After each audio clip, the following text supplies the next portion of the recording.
Hey cuties, I'm Lanikia and you're watching What Happened on the Soaps. This is General Hospital Edition. This was for Friday. It is the weekend. Yay! All right, guys. I tried to record this yesterday, but for some reason it didn't record. And Mila had brought me her shoes and my wallet and keys, so she was ready to go. So it is Saturday now and I'm recording this. But on a scale of 1 to 10, I give this like a 6. For a Friday, it wasn't that great for me. It wasn't that major of a cliffhanger or anything for me. I just give it a 6. Let's get into it. So we see Jocelyn and Mila is right here, so y'all might hear her in the background. So we see Jocelyn and Sunny, right? She is coming over to his office and she's just asking him, do you still feel the way you always said you felt, like you cared for me and you would always be there for me? And he's like, no matter how you feel about me, that is how I feel about you.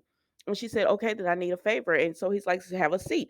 Now he finished business on the phone because apparently he got a phone call, and then he said, I'm sorry for the interruptions. Tell me what it is that you need. And she tells him, I want you to fire Dex. I said, see, she doesn't understand. I can't even, because y'all know I'm hard on Jocelyn, but I cannot even be mad at her about this because she's young and she doesn't understand how this business works. And she's lucky this is her stepfather, because you can't go up to any someone else and ask for this kind of favor. Like, this is ludicrous.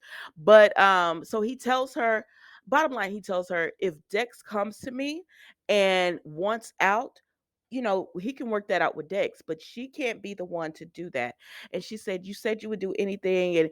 And she said, he tells her, Michael and I have come to an understanding. I hope that we do too. And she said, this would help with the understanding if you fire him. And he says, does X know about this? And she said, no, he doesn't know I'm doing this. And he was like, what's changed?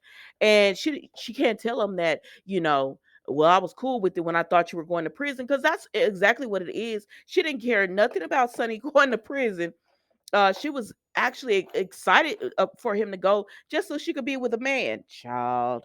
But anyway, I said I wasn't going to talk bad about this girl, and here I go. But anyways, that's not too bad. He just lets her know, like, Dex has to come to me for this. So then on the outside, Gladys and Dex are there, and Dex needs to talk to Sonny, and Gladys comes up, family first. And I said, oh, Gladys, now I was liking you for a minute there, and now you got me so upset. Like, when she was trying to help Sasha when Brenda was alive, I was liking Gladys. But now I'm getting back to where she gets on my nerves again. And so she sees, Frank says, don't y'all see this door closed? That means there ain't nobody coming up in there. Nobody's getting into Sonny's office. He's doing business right now. And so then we see that Frank gives Dex a wad of money, right? And so Gladys is looking at it. I said, Gladys. And so she like, oh, it's good work if you could get it. He was like, yeah. And then this is what she tells Dex. And so then he walks away from her and everything, right? And so then we see, wait, mama. So then we see Dex and Jocelyn talks because she comes out of his office and he was like, what you doing in here? Now Gladys runs in while they're distracted, runs into Sonny's office, and Jocelyn tells him, come talk to me in private, like in private. She don't want to talk in front of Frank, right? So they leave, and he was like, what were you doing in the office? She said, I was asking Sonny for your freedom. He was like, what? Jocelyn. And she said, why? Why are you acting like that? Like, don't you want to be free? He said, yes, but that's not the way to do it. You can't go behind my back and ask my boss, can I fire me? Like, you can't do that. And so she was like, well, I was just trying to help and everything. Then he run up and kiss her. I know y'all be thinking it's romantic. It's not. But he runs up and he kisses her or whatever, because she was upset that he was upset with her. And I'm like, girl, do you not understand why this man is upset? But he tells her, we have to be truthful. We can't hide anything behind each other's back. You can't go behind my back with stuff. And she was like, I understand. So they agree to trust each other. And then she says, okay, I have to go. And he was like, what? She said, do you trust me? He said, yes. And she said, okay, then I have to go. And so she leaves, child. And so then we see Dante and Michael talking, and he hears Michael saying something about Nina and keeping Nina away to Carly. And Dante said, is that what Willow wants or what you want? And he says, well, as of right now, Willow just needs her strength. And Dante is just like this. Don't get in Willow and Nina's way to have some type of relationship if that's what Willow wants. Like, you can't show that you're biased towards Nina or you don't like Nina, because Willow might want a relationship with Nina and that will be hard on her. Dante is the quintessential middleman. Like he does not pick sides. Like being in law enforcement with a father that's sunny, he has learned to play the middle. And so he's just like, so he and Michael talk, and Michael tells him he and Sonny have come to an understanding, and Michael in his head wants Sonny to choose his family over Nina. And I said, what are y'all talking about? I just don't understand it. Your mother has moved on. Like, I'm sorry, your mother has moved on. Your father has moved on. Why is it that he has to choose you over Nina? You know what it is. Because even Dante is like, that's not gonna happen. Like, so who you want your daddy to be with? Is anybody gonna ever be enough? I'm just asking because it seemed like you were mad about your mom, the way he treated your mom, which Sonny was wrong for that. But she's moved on to Drew and with his boring self. Why are y'all still upset? But anyways, Michael just believes that he's gonna get Sonny to choose his family over Nina, and then Dante ends up leaving, but he tells him don't keep your hopes up. So then Jocelyn ends up coming up, and she wants to talk to Michael. And he was like, about what? And she was like, you and Dex. I said, child. So then Gladys goes in here and she tries to get Sonny to invest because she said, you saw the Deceptor, it's going to make a lot of money, go ahead and invest. He said, listen, that sounds good, and it's probably is a money maker, but my portfolio is good. He said, you see, Carly and Drew already got in trouble for insider trading. That's what this is. I'm not doing it, ma'am. But good luck with all that. And he told Frank to give her some cookies or something, and she was like, but then you see how Gladys perked up whenever he said about insider trading. I said, "Oh Lord, what is she thinking?" And so then she gets on the phone with Nina talking about, "I know." She said Nina's name. I know I owe you, but I have a proposition for you. And I said, Nina, is she talking about Miss Boo? But she said Nina. So then we go over here and we see Sasha and Nina. And I thought Nina looked really pretty in her white and her black. I remember when I was um, in that type of world, I used to love, like, whenever we had clients to come in, my go-to was either wearing the black blazer jacket with a black pencil skirt, or a white blazer jacket with a black pencil skirt and heels and stuff. Sometimes, some days I miss that, and then other days I'd be like, child, that was too stressful. But anyways, they're there, and they had a sweet moment when um Gladys says, if you're the when excuse me, not Gladys, but when Sasha tells Nina, if I'm the daughter that you that you always wanted, you're the mom that I always wished I had. It was a really sweet moment. And pretty much that was it with them, y'all. So then we go over here to Maxie, because Maxie calls Sasha away while she's talking to Nina, and she lets her know that Cody was there and he was the one that did everything for her as far as getting the people off her back about at Home and Heart, getting them to stop the wine, and he threatened to streak and all that kind of stuff. And she was like, oh my gosh, he did that.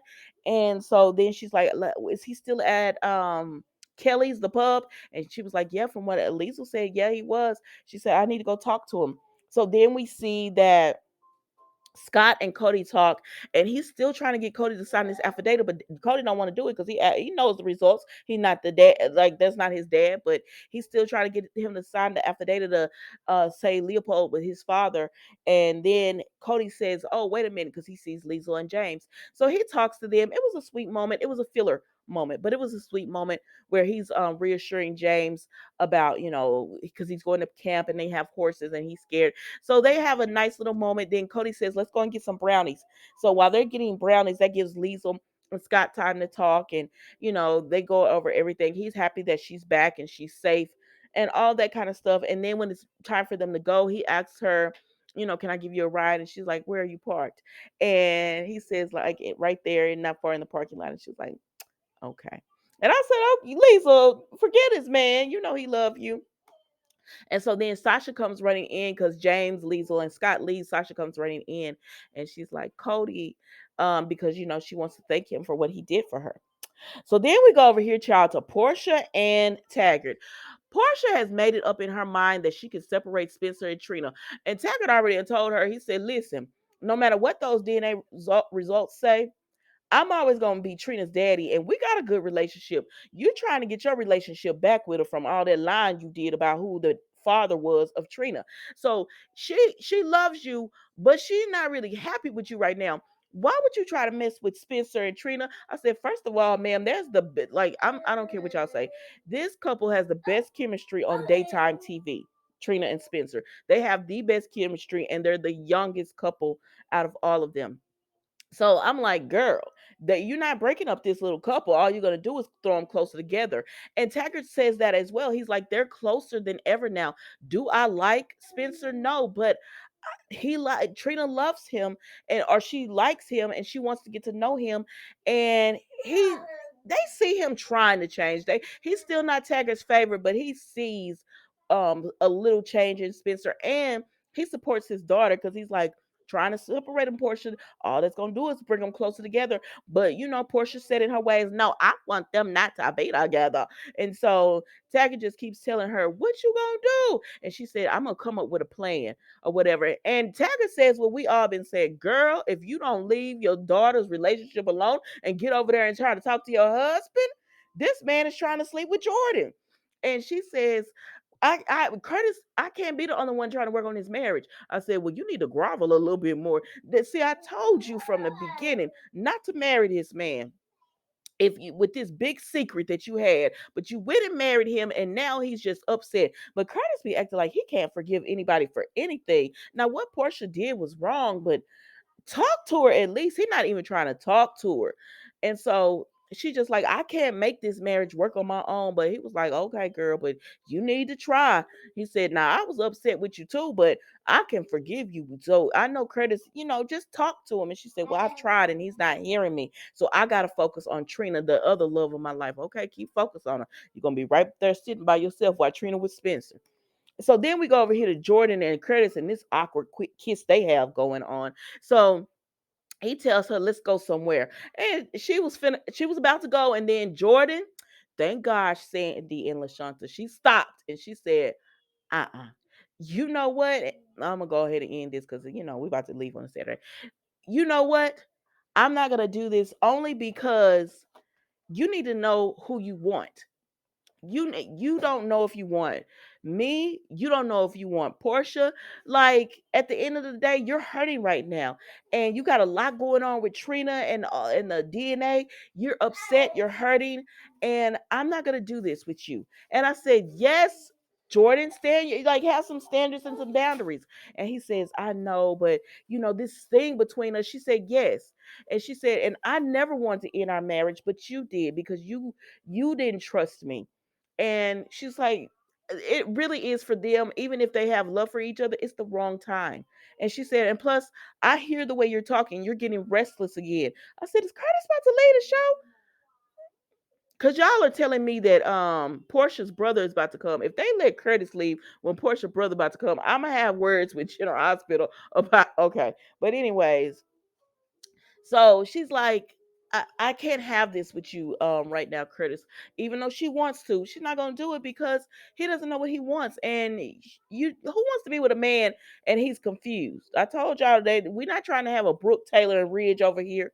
But anyways, y'all, that was General Hospital for yesterday. Thank you so much for watching. I hope you have a wonderful weekend. Y'all know it's the weekend. Be safe, be blessed if you go out.